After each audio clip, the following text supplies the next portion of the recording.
오늘 하나님께서 우리에게 주신 말씀은 로마서 8장 18절에서 30절입니다. 오늘 본문 22절은 말합니다.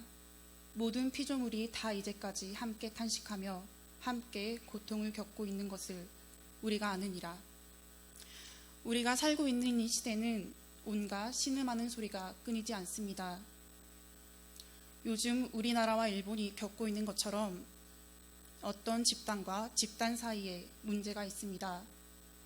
또 사람의 다양성에서 비롯한 차이가 차별이 되어 나타나기도 합니다. 예를 들면 남성 중심주의, 백인 우월주의, 금수저와 흑수저 같은 것들이지요. 그리고 인간의 차원을 넘어서 사람과 다른 피조물 사이의 문제도 있습니다. 지금 유럽 사람들은 유례없는 고온에 몸서리치고 있습니다. 세계 곳곳의 산들은 마를 대로 말라가면서 제 온몸이 불타는 끔찍한 경험을 합니다. 산을 보금자리 삼고 있던 많은 생명들도 죽어갑니다. 또 죽은 바다거북과 새의 배에서는 인간이 무분별하게 쓰고 버린 플라스틱 잔해들이 끊임없이 발견됩니다. 이러한 종류의 문제들은 해결하고 싶다고 해서 당장 해결할 수도, 피하고 싶다고 해서 피할 수 있는 것도 아닙니다.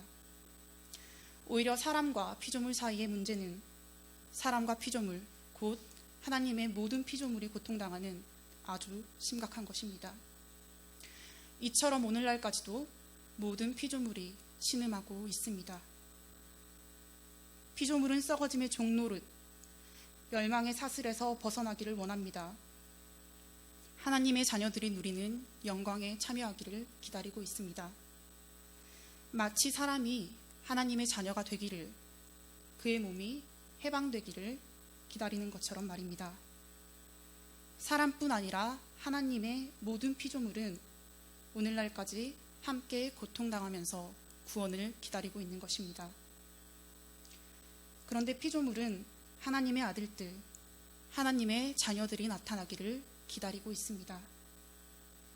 하나님의 자녀들, 곧 하나님의 아들의 형상, 예수 그리스도의 형상을 본받은 사람들이 나타나야만 피조물이 구원을 얻을 수 있기 때문입니다. 하나님은 그 홀로 계셔도 부족함이 없으신 분입니다. 그러나 하나님께서는 기꺼이 창조주가 되기로 결정하시고 손수 온 세상을 만드셨습니다. 하나님의 입에서 나온 말들이 실제가 되었습니다. 하나님께서는 첫날에 빛과 어두움, 낮과 밤을 만드시고 그 이튿날에는 궁창의 물을 나누시면서 하늘을 만드셨습니다. 셋째 날에는 궁창 아래 물을 한 곳으로 모으시고 땅이 드러나게 하셨습니다. 그리고 땅에 온갖 식물들이 나게 하셨습니다. 그 다음 넷째 날에는 해와 달과 별을 만드셨고 다섯째 날에는 바다 생물과 새들을 만드셨습니다. 여섯째 날에는 육지 동물들을 만드셨는데요. 이와 같은 날 하나님께서는 마지막으로 사람을 창조하셨습니다. 피조 세계에서 가장 나중에 창조된 이 피조물은 특별했습니다. 피조물 가운데 유일하게 하나님의 형상을 따라 지음받았기 때문이지요. 그래서 하나님은 이 피조물에게 하나님께서 앞서 창조하신 모든 피조물을 다스리라는 사명을 주셨습니다. 사람은 피조 세계 안에서 하나님을 대신할 존재로 지음받았던 것입니다. 더 정확하게는 사람은 피조 세계 안에서 반드시 창조주 하나님을 나타내야만 하는 존재입니다.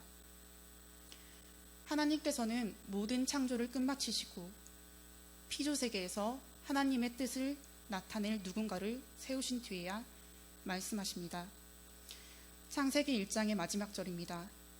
하나님이 그 지으신 모든 것을 보시기에 심히 좋았더라. 하나님께서는 그의 뜻대로 만드신 온 세상을 기뻐하시고 그의 말씀대로 살아갈 사람을 기대하시며 아주 좋다, 참 좋다, 매우 아름답구나 라고 말씀하셨습니다. 그런데 이 특별한 피조물이 하나님의 계획대로 살지 못했습니다. 얼마 가지 않아 하나님 앞에 죄를 지었습니다. 사람의 죄는 사람과 하나님의 관계를 깨뜨렸습니다.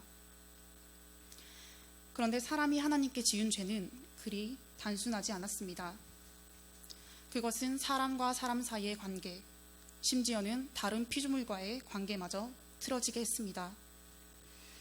사람은 하나님과 함께 거닐던 에덴 동산에서 쫓겨나게 되었고, 이제 뱀의 후손과 여자의 후손은 원수가 되었습니다. 그리고 사람은 땀 흘려 수고해야만 먹을 수 있게 되었습니다. 성서는 사람의 죄가 하나님의 피조세계에 가져오는 결과들을 계속해서 증언합니다. 이집트에서는 강물, 개구리와 같은 여러 피조물이 무시무시한 재앙이 되어 나타났습니다. 땅은 인간을 삼키기도 쫓아내기도 했고, 짐승들은 인간을 공격했습니다. 이처럼 사람의 죄는 하나님의 피조세계에서 아름다움을, 좋음을 앗아갔습니다. 피조세계에서 하나님을 대신해야 할 존재로 지음받은 사람이 하나님을 대적하는 존재가 된 겁니다. 그렇기 때문에 피조물은 하나님의 자녀들을 기다리고 있습니다. 하나님께서 지으신 대로, 하나님 뜻대로, 하나님의 계획대로 살아갈 사람들을 말입니다. 첫 사람은 넘어졌습니다. 첫 사람의 넘어짐은 하나님과의 관계의 깨어짐을, 피조세계의 무너짐을 불러옵니다. 그리고 오늘 이 자리에 모인 우리도 마찬가지입니다. 우리는 모두 피조세계 안에서 하나님의 뜻과 계획대로 살아가지 않습니다. 아니, 사람에게는 이제 그렇게 살아갈 수 있는 능력이 없습니다. 사람은 하나님께 순종하지 않는 존재요, 잘못투성이입니다. 하나님은 그 홀로 계셔도 부족함이 없으신 분입니다. 그가 보시기에 참 아름답고 매우 좋았던 세상이 깨어져 가기 시작했습니다.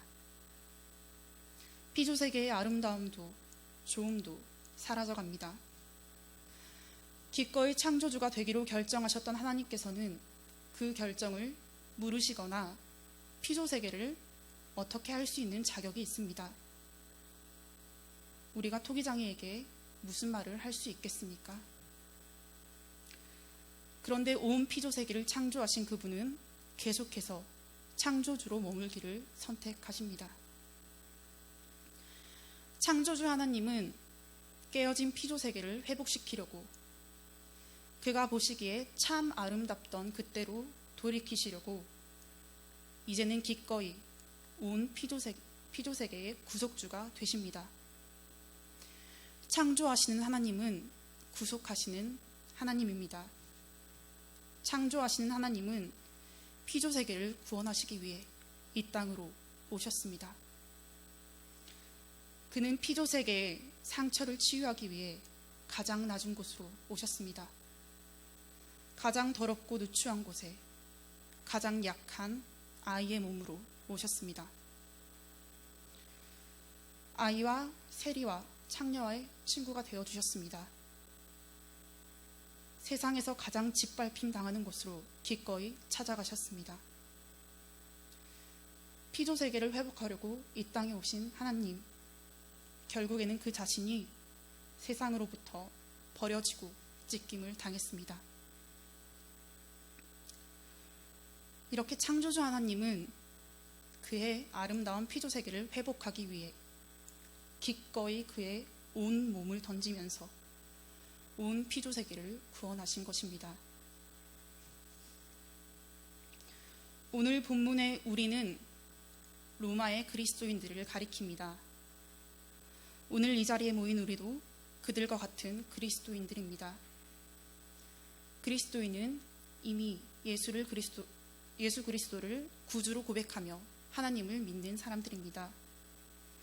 본문 28절을 말하고 있는 것처럼 하나님을 사랑하는 사람들이지요. 그러나 우리가 하나님을 믿고 하나님을 사랑하는 것은 그의 부르심 때문입니다. 하나님께서는 왜 사람을 부르실까요? 29절은 하나님께서 우리를 그 아들의 형상, 곧 예수 그리스도의 형상을 본받게 하려고 부르셨다고 말합니다. 사람은 피조세계에서 하나님을 나타내야 할 존재로 창조되었고 세상에서 예수 그리스도를 본받도록 부름받은 것입니다. 결국 세상에서 하나님을 나타내는 일과 예수 그리스도를 따르는 것은 같은 일입니다. 우리 그리스도인들은 예수 그리스도를 본받아야 합니다. 이 땅으로 오신 하나님이신 예수님이 그러셨던 것처럼 어그러진 피조세계를 바로 세워야 합니다. 피조물의 탄식을 들어야 합니다. 이로써 그리스도인들은 온 세상을 창조하신 하나님을 드러낼 수 있습니다. 그래서 신음하는 피조물이 그리스도인들을, 하나님의 자녀들을 고대하고 있는 것입니다.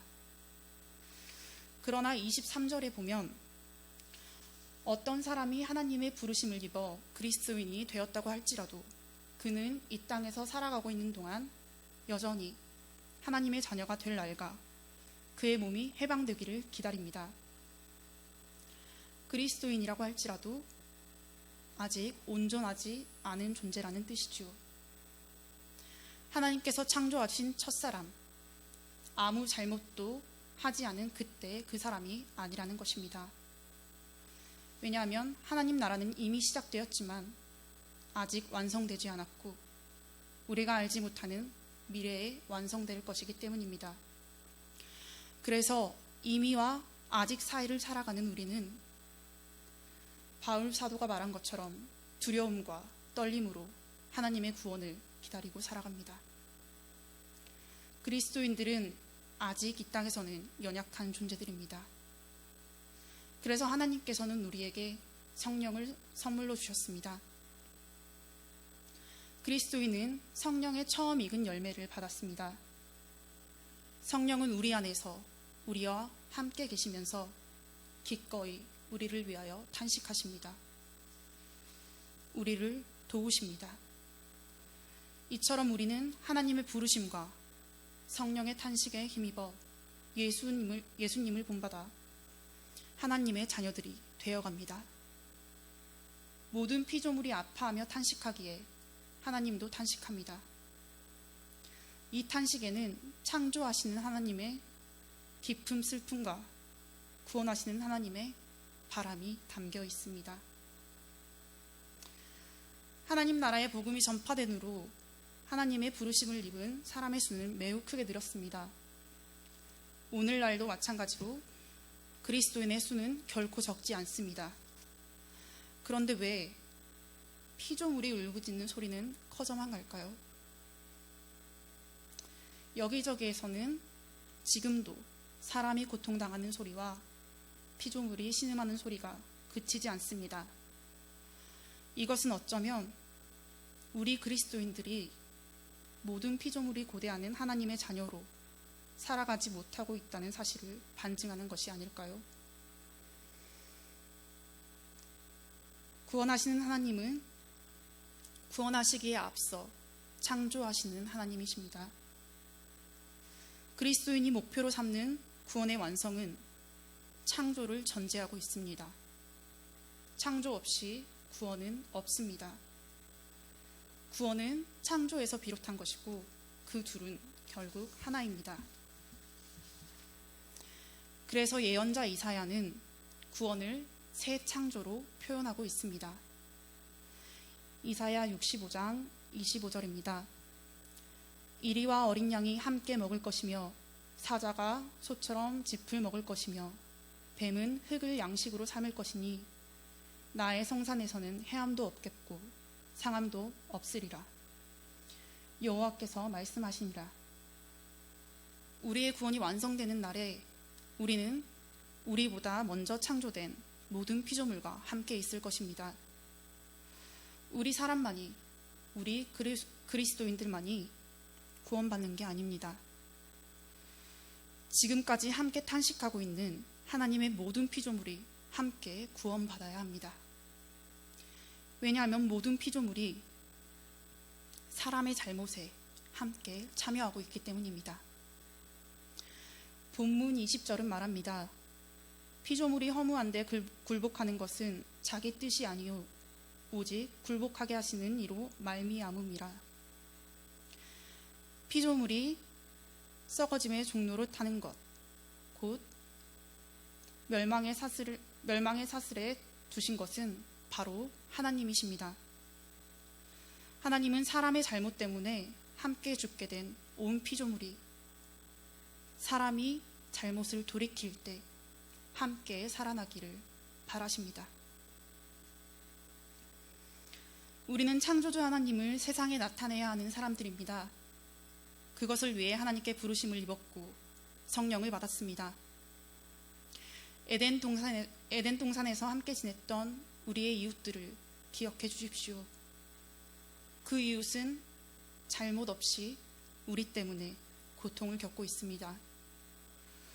우리가 포기하는 편리함이, 우리가 자처하는 약간의 불편함이, 우리의 느림이 피조물의 눈물을 닦을 수 있습니다. 이것으로 피조 세계를 구원하시려고 직접 몸을 던지신 하나님의 사역에 동참할 수 있다면 그 얼마나 큰 영광입니까? 그러나 하나님과 함께, 사람과 함께, 피조물과 함께 살아가는 사람에게는 장차 비교할 수 없는 영광이 나타날 것입니다. 여러분, 이제는 우리가 우리를 위하여 탄식하는 분과 함께 탄식해야 합니다. 그 탄식 가운데 창조하시는 하나님의 슬픔과 구원하시는 하나님의 바람을 발견하시기를 바랍니다. 모든 피조물을 만드시고 참 좋다고 하신 하나님께 그 기쁨을 다시 돌려드리기 원합니다. 우리 모두 소리 없이 우는 피조물에 귀를 기울이는 영성을 가진 사람들이 되기를 바랍니다. 하나님께 기도하겠습니다. 하나님, 당신의 창조하심과 구원하심에 그리고 우리와 함께 하심에 감사를 드립니다. 우리의 죄를 짊어진 당신의 탄식과 우리의 죄에 참여하고 있는 피조물의 탄식을 들을 수 있는 귀를 열어주십시오. 이제 우리가 탄식하겠습니다. 우리의 탄식으로 당신의 피조세계에 맺힌 눈물들을 닦아나가겠습니다. 부디 연약한 우리를 도와주십시오. 예수님의 이름으로 기도합니다. 아멘.